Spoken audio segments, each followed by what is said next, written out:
बिस्मिल्लाहिर्रहमानिर्रहीम। मेरे प्यारे नौजवानों, मेरे बच्चों, मेरे बेटों बेटियों, पाकिस्तान के नौजवानों, अस्सलाम अलैकुम। मैं आपको मोहम्मद नवाज शरीफ साहब की तरफ से, मुस्लिम लीग नून की तरफ से और मरियम नवाज शरीफ की तरफ से दिल की गहराइयों से आपको खुशामदीद कहती हूं।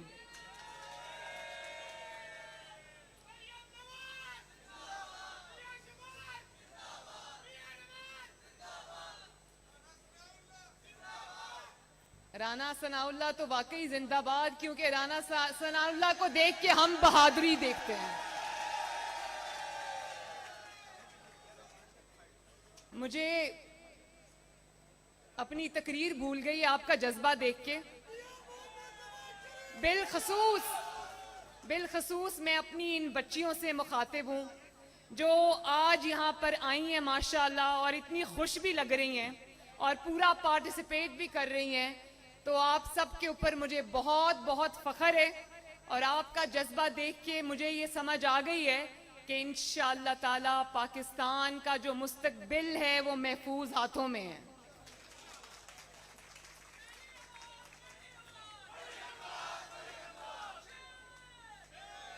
मेरे बच्चों, जो हमने लॉन्च किया मुस्लिम लीग नून का शेर जवान, मुझे ये बताने में बेहद खुशी महसूस हो रही है कि शेर जवान अभी हमने लॉन्च नहीं किया ऑफिशियली, आज लॉन्च हो रहा है, लेकिन शेर जवान का जो मुझे फीडबैक और जो रिस्पांस पूरे पाकिस्तान से आ रहा है वो ओवरवेलमिंग है बच्चों। माशाल्लाह, वेरी वेल डन। और आज मैं इन बच्चों से तो मुखातिब हूं जो यहां बैठे हुए हैं। मैं ये भी बता दूं कि मुझे हजारों तलबा इसमें शरीक होना चाहते थे, लेकिन मेरे पास बड़ी मजबूरी थी, मेरे पास जगह नहीं थी। मेरे पास ये मॉडल टाउन हेडक्वार्टर्स का PMLN का सिर्फ ये लॉन था, और क्योंकि हमारे पे तो हमारी अपनी ज़मीन के दरवाजे इन्होंने बंद कर दिए हैं, तो जहां हम जाना चाहते हैं वो ग्राउंड के दरवाजे भी बंद हो जाते हैं, उनकी इजाज़त भी हमें नहीं मिलती, तो हमें इसी ग्राउंड में ये करना पड़ा। लेकिन ये कोई पहला लॉन्च नहीं है। इंशाअल्लाह मेरी पूरी कोशिश होगी कि मैं सब सूबों के अंदर जाके इस तहरीक को लॉन्च करूं। कल मुझे KPK के स्टूडेंट्स का मुझे मैसेज आया, उन्होंने कहा कि आपने हमें नहीं बुलाया, उन्होंने शिकवा किया। तो मैंने उनसे ये वादा किया कि इंशाअल्लाह ताला मैं KPK आके खुद इस मूवमेंट को लॉन्च करूंगी।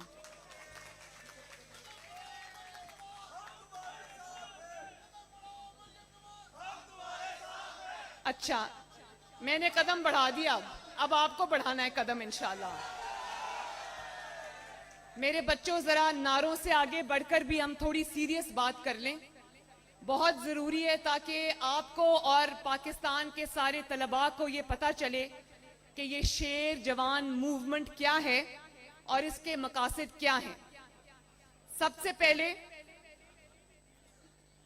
ये तहरीक तो बज़ाहिर नई है, इसका नाम नया है शेर जवान, लेकिन मैं दिल से ये समझती हूं कि ये इस तहरीक के मकासद वही हैं जिसकी बुनियाद आज से 83 साल पहले, 83 इयर्स पहले, 1937 में all India Muslim students federation के नाम से रखी गई थी, जिसके सरप्रस्त आला कायदे आजम मोहम्मद अली जनात खुद थे, और जिसने कायद की क़यादत में तहरीक पाकिस्तान में हरावल दस्ते का किरदार अदा किया था। मुझे अब वो याद आ रहा है, मैंने लिखा है वो 1937 में कलकत्ता में मुस्लिम नौजवानों से खिताब करते हुए कायदे आजम ने फरमाया था कि नई नस्ल के नौजवानों, आप में से अक्सर इकबाल और जिना बनेंगे। मुझे पूरा यकीन है कि कौम का मुस्तकबिल आप लोगों के महफूज हाथों में रहेगा। रहेगा ना? बोलो इंशाअल्लाह। तो शेर जवान, देखो कहते हैं कि इसमें खवातीन को इन्वॉल्व नहीं किया, उसमें शेर जवान जो है वो जेंडर स्पेसिफिक है। शेर जवान बिल्कुल जेंडर स्पेसिफिक नहीं है। हम सब भी शेर हैं, शेरनियां इंशाअल्लाह ताला, और इसी जज्बे से लड़ेंगे।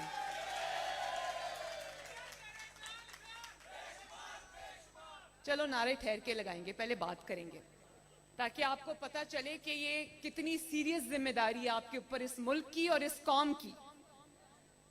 तो मैं ये समझती हूं कि 72 ईयर्स पहले पाकिस्तान जब बना था, उसके जो अगराज और मकासद थे, जिस लिए पाकिस्तान बना था, हमें आज भी सही मायनों में उसकी इम्प्लीमेंटेशन नजर नहीं आई। तो ये शेर जवान जो तहरीक है, इसको मैं तहरीक का नाम देती हूं, क्योंकि ये जो पाकिस्तान डेमोक्रेटिक मूवमेंट, जिसको पीडीएम कहते हैं, जिसकी आवाज मियां मोहम्मद नवाज शरीफ बने और उन्होंने वोट को इज्जत दो का नारा लगाया है, मैं उस पर भी बात करूंगी अभी। लेकिन शेर जवान जो है वो मेरे आप जैसे जो बहुत ही प्रॉमिसिंग पाकिस्तान के नौजवान हैं, उनको सियासी शऊर देने की तहरीक है। शेर जवान जो है वो आपके हकूक, मेरी जो बच्चियां यहां पे बैठी हैं, जो बच्चे यहां पे बैठे हैं, इनके हकूक का एहसास और शऊर बेदार करने की तहरीक है। पाकिस्तान के नौजवानों को पाकिस्तान के क़याम का मकसद याद दिलाने की तहरीक है। पाकिस्तान के नौजवानों को इकबाल का शाहीन बनाने की तहरीक है। आप सबको मादरे मिल्लत का पैगाम समझाने की तहरीक है। आप सबको आईन का मतलब समझाने की तहरीक है। पाकिस्तान के नौजवानों को जमहूरी निजाम पर एतमाद देने की तहरीक है। पाकिस्तान के नौजवानों को हाइब्रिड निजाम, जिसको आजकल हाइब्रिड हुकूमत कहते हैं ना, उसके खतरात समझाने की तहरीक है। पाकिस्तान के नौजवानों यानी कि मुस्तकबिल की क़यादत जो आप में से उठेगी इंशाअल्लाह, उसको तैयार करने की तहरीक है। आपकी जो उम्मीदें डगमगा रही हैं, ख्वाब जो टूट रहे हैं, ये उनको बिखरने से बचाने की, आपके ख्वाबों को जोड़ने और समेटने की तहरीक है। मेरे बच्चों, जानते हो ना कि गुलामी कितनी बड़ी सजा है? जानते हो गुलामी कितनी बड़ी सजा है? गुलामी से बड़ी कोई सजा नहीं है। गुलामी वो बला है जो इंसानों से बात करने की आजादी छीन लेती है। ये वो जंजीर है जो आपको ताकतवर के आगे झुकने पे मजबूर करती है।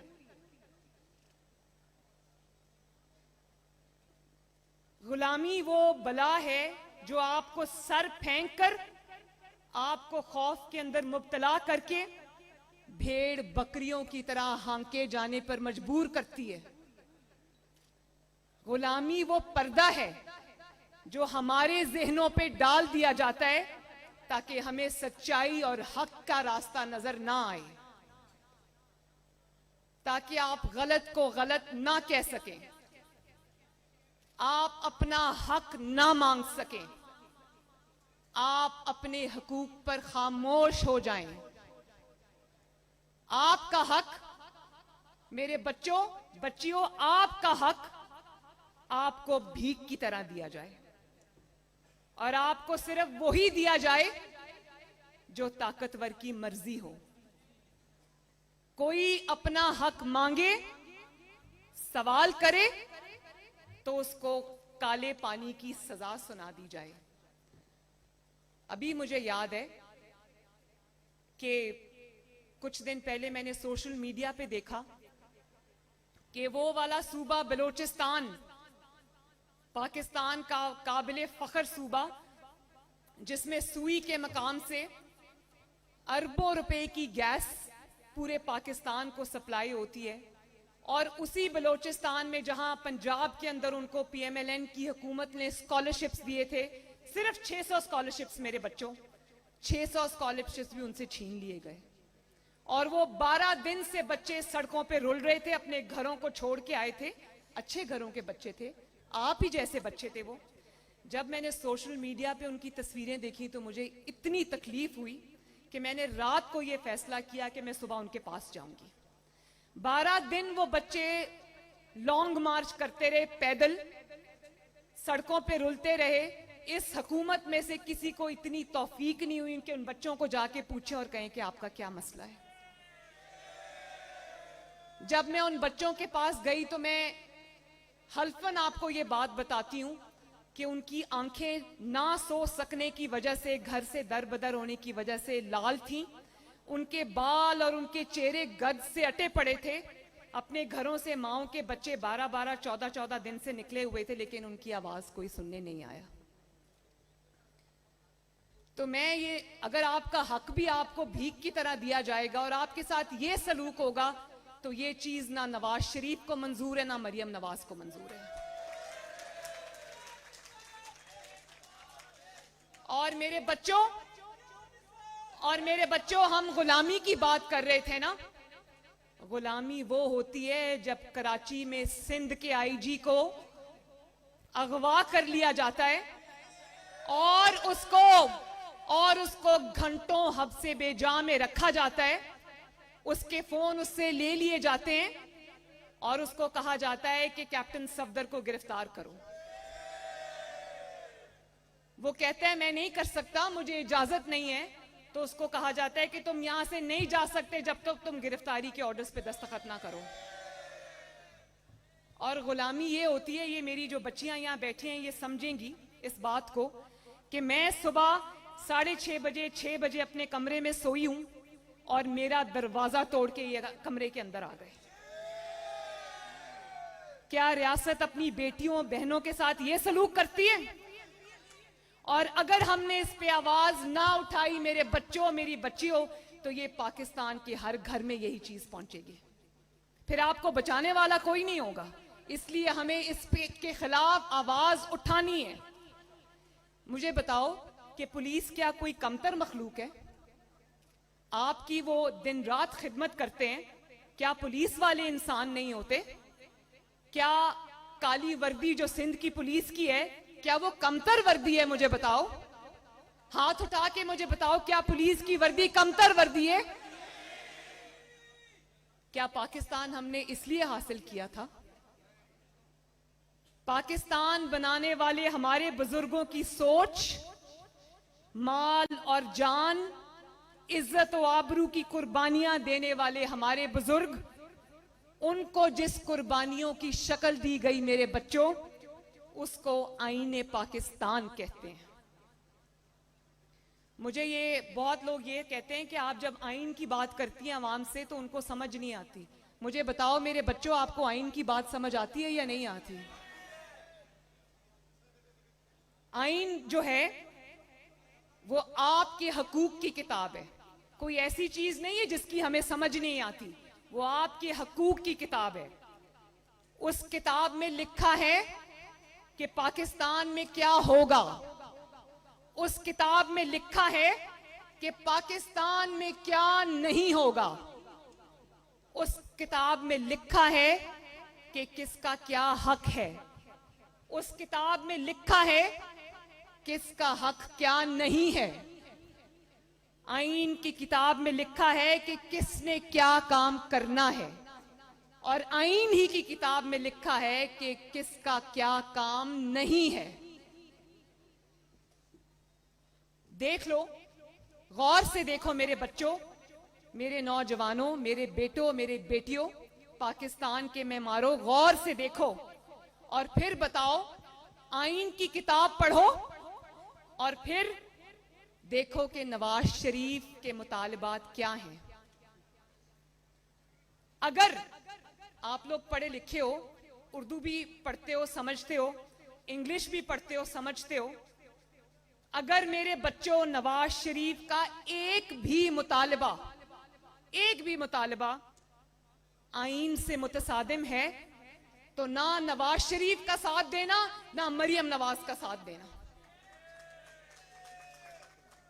आप सबने मुताला पाकिस्तान पढ़ा होगा ना, पढ़ा है ना बचपन से, जिसको पाकिस्तान स्टडीज भी कहते हैं, पढ़ा है ना। उसकी रोशनी में देखो, जो भी पढ़ा है उसी की रोशनी में देखो, और फिर बताओ कि नवाज शरीफ क्या कह रहा है। नवाज शरीफ आइन की पासदारी की बात कर रहा है, नवाज शरीफ हल्फ की पासदारी की बात कर रहा है, नवाज शरीफ अदलिया की आजादी की बात कर रहा है। और आज मैं अभी सुन रही थी कि मुझे किसी ने एक मैसेज फॉरवर्ड किया कि ये जो सिलेक्टेड हुक्मरान है इमरान खान, वो कहते हैं कि एक जज को ऑपोजिशन बड़ा चढ़ा रही है। किस जज की बात कर रहे हैं जानते हो ना? और ये भी जानते हो ना कि काजी फाइज ईसा को किसने निकालने की साजिश की थी और क्यों की थी? कौन बताएगा मुझे कि क्यों की थी काजी फाइज ईसा को निकालने की साजिश? कौन बताएगा? इधर आओ बेटा, इधर आओ, मेरे बच्चे इधर आओ।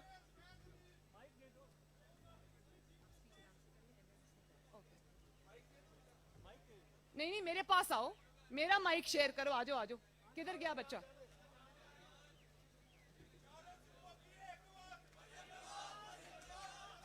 हम सब चारों सूबों की आवाज है। इधर आओ बेटा। अब मुझे बताओ, इसमें आपका रिप्रेजेंटेटिव यहाँ खड़ा है, मैं उससे पूछना चाहती हूँ कि क्या आप सब लोग ये जानते हो कि काजी फाइज ईसा को किसने निकालने की साजिश की और क्यों की? करो बेटा बात करो। जी मैम, जैसा कि आप बता रही थी कि काजी फाइज ईसा को किसने निकाला और किस वजह से निकाला, ये हमें बिल्कुल बाखूबी पता है।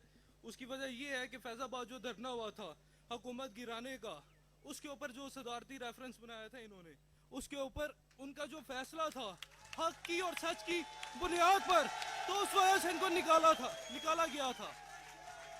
शाबाश, थैंक यू, मुझे खुशी है।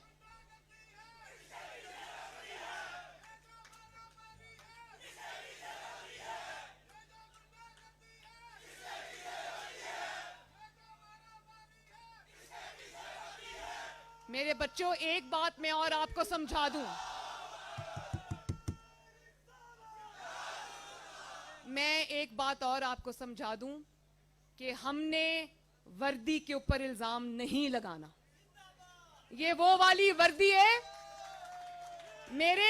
मेरे फौजियों की वो वाली वर्दी है जो सियाचिन में हमारी हिफाजत करते हुए शहीद होते हैं, और जिनकी माएं, बहनें, बेटियां, बच्चे जब वो वर्दी को उनको दफनाने के लिए आते हैं तो वो खून में आलूद वर्दियां होती हैं।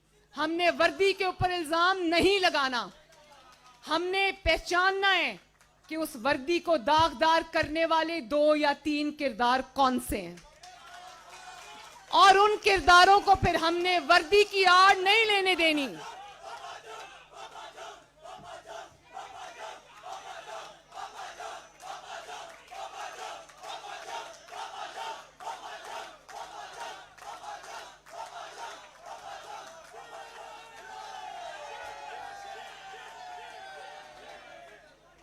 आज ये जो आप आवाज उठा रहे हो ना पापा जॉन्स के खिलाफ और पिज्जा वालों के खिलाफ, वो इसलिए है नवाज शरीफ को समझ आ रही है कि मेरी आवाम को सब समझ आ रही है। और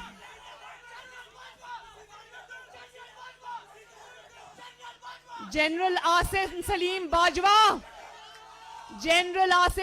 बाजवा कौम के नौजवान आपसे ये सवाल कर रहे हैं कि आपके पास खरबों की जायदादें कहां से आईं? जनरल आसिम सलीम बाजवा साहब, कौम ये जानना चाहती है कि आप एक नौकरी पेशा होने के बावजूद खरबों की पाकिस्तान पूरी दुनिया में फैली हुई जायदादें कैसे बना गए। और अगर एक 3 दफा का वजीर आजम एक इंतकामनामा एहतसाब के सामने पेश हो सकता है, तो क्या पाकिस्तान में कोई मुकद्दस गाय है? अगर आपकी बहन 200 पेशियां कर सकती है, नैब की भुगत सकती है अपने वालिद के साथ, तो फिर किसी को क्या अमर माने हैं? आसमान से यहां कोई नहीं उतरा, सबको जवाब देना पड़ेगा। और नवाज शरीफ यही बात कर रहा है मेरे बच्चों।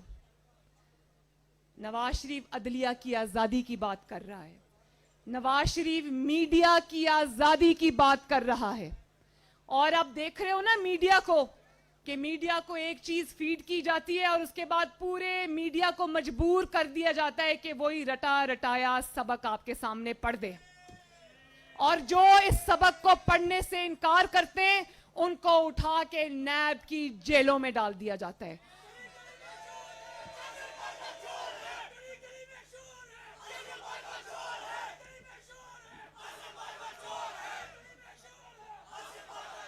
और नवाज शरीफ और क्या बात कर रहा है? नवाज शरीफ कहता है कि पाकिस्तान की जो सबज किताब है आईन की, इसको जूतों के नीचे रोंदने वालों को सजा दो, उनको निशाने इबरत बनाओ, ताकि मुल्क के अंदर मुशर्रफ जैसे दोबारा पैदा ना हो सके। नवाज शरीफ कहते हैं कि अवाम का मैंडेट चोरी करने वालों को कटहरे में खड़ा करो, आपके कटहरे में खड़ा करो, ताकि आप उससे सवाल पूछें कि हमारा वोट चोरी करने की जुर्रत किसको हुई? पूछोगे ये सवाल? या आपको मंजूर है कि आप वोट किसी और को दो, निकले किसी और के सामने? और वोट को इज्जत दो मेरे बच्चों सिर्फ एक नारा नहीं है। वोट को इज्जत दो का मतलब मैं आपको समझाती हूं, जरा गौर से सुनना। जब वोट को इज्जत मिलती है मेरे नौजवानों, तो आपको लैपटॉप्स मिलते हैं, आपको स्कॉलरशिप्स मिलते हैं, आपको वज़ाइफ मिलते हैं, आपको आपके जो गरीब तलबा हैं आप में से उनकी फीस की अदायगी हुकूमत अपने जिम्मा लेती है। आपके लिए नए स्कूल्स और कॉलेजेस बनते हैं। पंजाब में कितने नए स्कूल्स और कॉलेजेस और यूनिवर्सिटीज बनी, आप लोग इसके गवाह हो ना। शहबाज शरीफ के दौर में गवाह हो ना।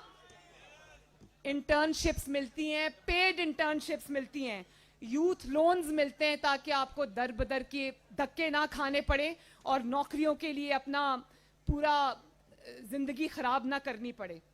जब वोट को इज्जत मिलती है मेरे बच्चों, तो 22-22 घंटे की लोड शेडिंग जीरो पे आ जाती है। जब वोट को इज्जत मिलती है तो जगह जगह, गली गली, मोहल्ले मोहल्ले, शहर में होने वाले बम धमाके खत्म हो जाते हैं।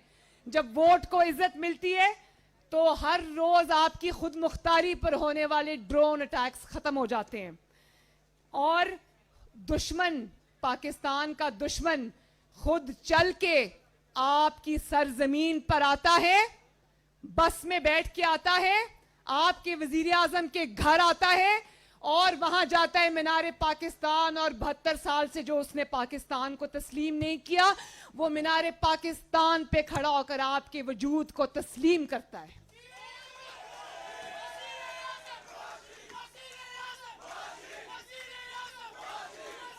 और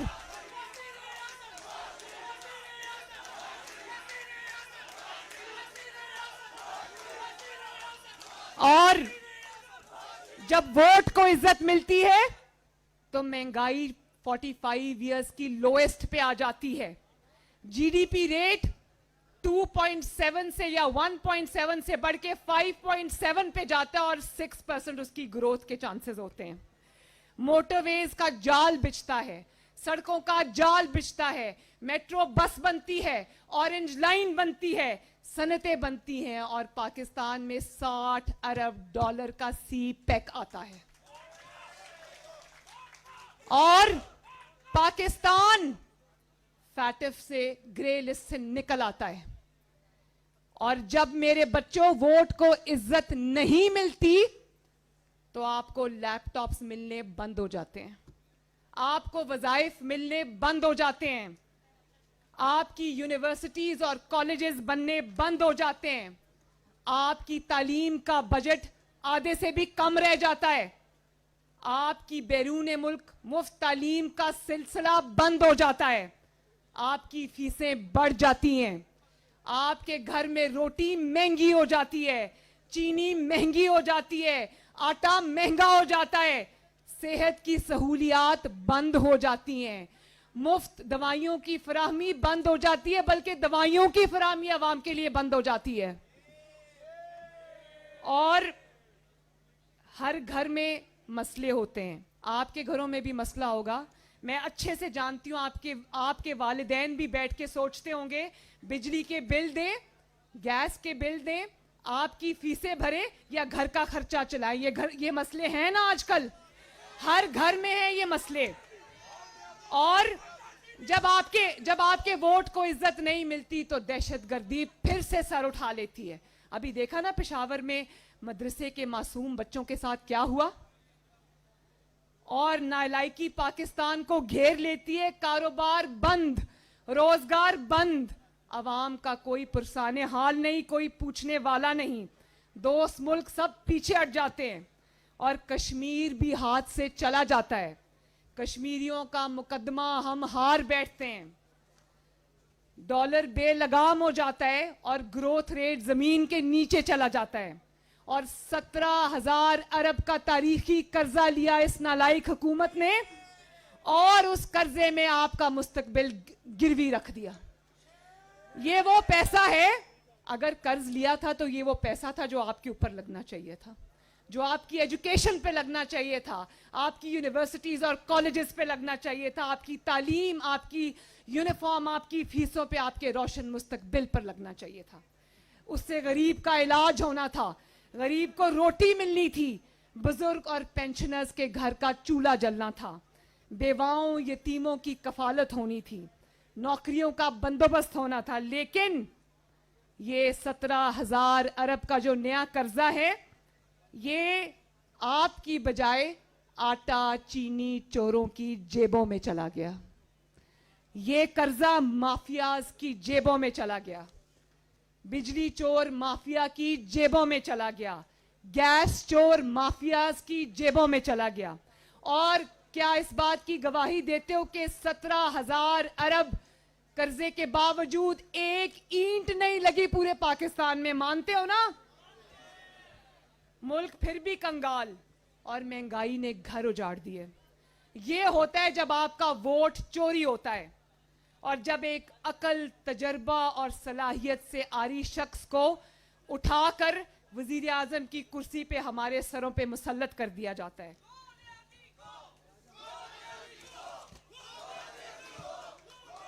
और मेरे बच्चों याद रखना, जब आरटीएस बिठाया जाता है तो पूरा मुल्क बैठ जाता है। जब आरटीएस बिठाया जाता है तो मईशत बैठ जाती है। जब आरटीएस बिठाया जाता है तो अदल का निजाम बैठ जाता है, और जब अदल का निजाम बैठ जाता है तो नजरिया जरूरत के तहत फैसले आते हैं। तब अरशद मलिक जैसे जजेस को इस्तेमाल किया जाता है, और काजी फाइज ईसा और जस्टिस शौकत अजीज जैसे इम्पेकेबल इंटेग्रिटी के हामिल जजेस की किरदार कुशी की जाती है। और फिर ये होता है कि जजेस खुद इंसाफ के मुंतजिर होते हैं, और जब आपसे जवाब मांगा जाए तो गद्दारी के फतवे बांटते हो। मेरे बच्चों, अगर उर्दू लुगत में, उर्दू डिक्शनरी में आईन की पासदारी करने वालों को, आईन का सबक देने वालों को, आईन का सबक पढ़ने वालों को, आईन का सबक मानने वालों को गद्दार कहा जाता है, तो फिर यहां पर 22 करोड़ गद्दार हैं। फिर हमें अपने मुस्तकबिल के इन मेमारों में से भी गद्दारों की जरूरत है। और अगर गद्दारी के इल्काबात के पीछे की कहानी जानना चाहते हो तो मैं सिर्फ आपको एक मिसाल देती हूं, एक मिसाल। अभी 2-3 दिन पहले आपने सुना ना कि अयाज सादिक साहब ने फ्लोर ऑफ द हाउस पे एक बयान दिया कि सिलेक्टेड हुकूमत की अभिनंदन को छोड़ते हुए टांगे कांप रही थी। और फिर थोड़ी देर बाद एक बहुत खतरनाक बयान एक वफाकी वजीर की तरफ से आता है, जिसमें उन्होंने शायद ये इंप्रेशन दुनिया को मिला कि शायद वो जो पुलवामा हमला है उसमें अल्लाह ना करे पाकिस्तान मुलव्विस है। पूरी कारस्तानियां आपको समझ आ जाएगी। और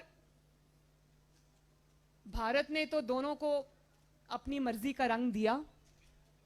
75% 80% आज उस वफाकी वजीर के बयान का फायदा उठाकर न सिर्फ भारत बल्कि भारत का वजीर आजम भी हमें चार्जशीट कर रहा है उस वजह से। लेकिन इतनी सीरियस एलिगेशंस के बावजूद DGISPR की प्रेस कॉन्फ्रेंस होती है और वो अयाज सादिक की बात करते हैं, वो उसका जवाब देते हैं। तो क्या हम पूछने में हक बजानिब नहीं कि जो एक बहुत ही बिनाइन सा बयान था और आपकी तरफ था भी नहीं, आपने प्रेस कॉन्फ्रेंस करके उसको हमारी अफवाज पाकिस्तान की तरफ क्यों मोड़ दिया? हम तो ये नहीं कह रहे, हम तो इस जाली हुकूमत की बात कर रहे हैं। आपने उसके ऊपर प्रेस कॉन्फ्रेंस क्यों की? और अगर आपने उसके ऊपर प्रेस कॉन्फ्रेंस की तो आपने वफाकी वजीर जो हैं उनके इल्जामात पर प्रेस कॉन्फ्रेंस क्यों नहीं की? तो मैं ये दिल से समझती हूं कि अगर इस तरह का डिस्क्रिमिनेशन अवाम के सामने आएगी तो फिर हम सवाल करने में हक बजाने में। और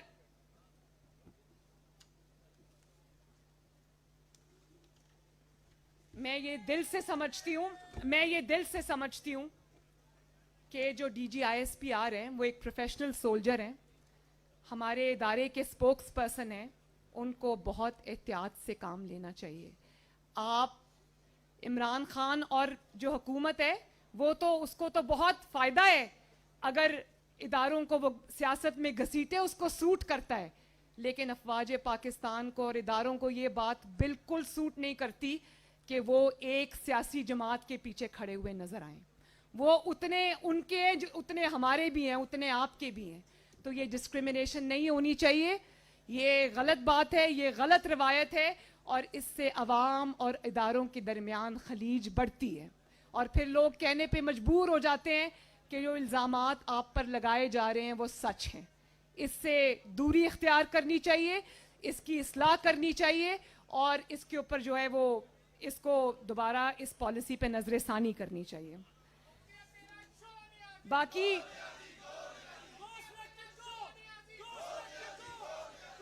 तो मेरे बच्चों, आखिर में पाकिस्तान के शेर जवानों, आपको अपनी बहन मरियम नवाज के साथ एक अहद करना है और हाथ उठाओ कि आज आपने अहद करना है कि आइन और कानून पर चलकर वोट की इज्जत करवाओगे। आपने अहद करना है कि आप अपनी राय, अपना वोट और अपने हक की निगहबानी करोगे। आज आपने मेरे साथ अहद करना है कि आपने जमहूरी और पुरअमन रास्ते पे चलकर अपने हक के लिए आवाज उठानी है। आपने अपने मुंतखब नुमाइंदों के लिए आवाज उठानी है और आप किसी को इजाजत नहीं दोगे कि जो लोग आपके वोट से आते हैं उनका इस्तेहसाल कोई और कर सके। आप ही उनके मालिक हो, आप ही उनके जवाबदेही कर सकते हो। आपके वोट से वो आएंगे, आपके वोट से वो जाएंगे। और आखिर में मेरे साथ ये वादा करो कि ऐसा मुल्क बनाओगे जो अपने फैसले खुद करेगा। इंशाअल्लाह बनाओगे ना? और जहां अल्लाह करे कि वो बहार उतरे मेरे नौजवानों, जिसे अंदेशाए जवाल ना हो। अल्लाह ताला आप सबका हामी और नासिर हो। शेर जवान जिंदाबाद, नवाज शरीफ जिंदाबाद, पाकिस्तान पाइंदाबाद।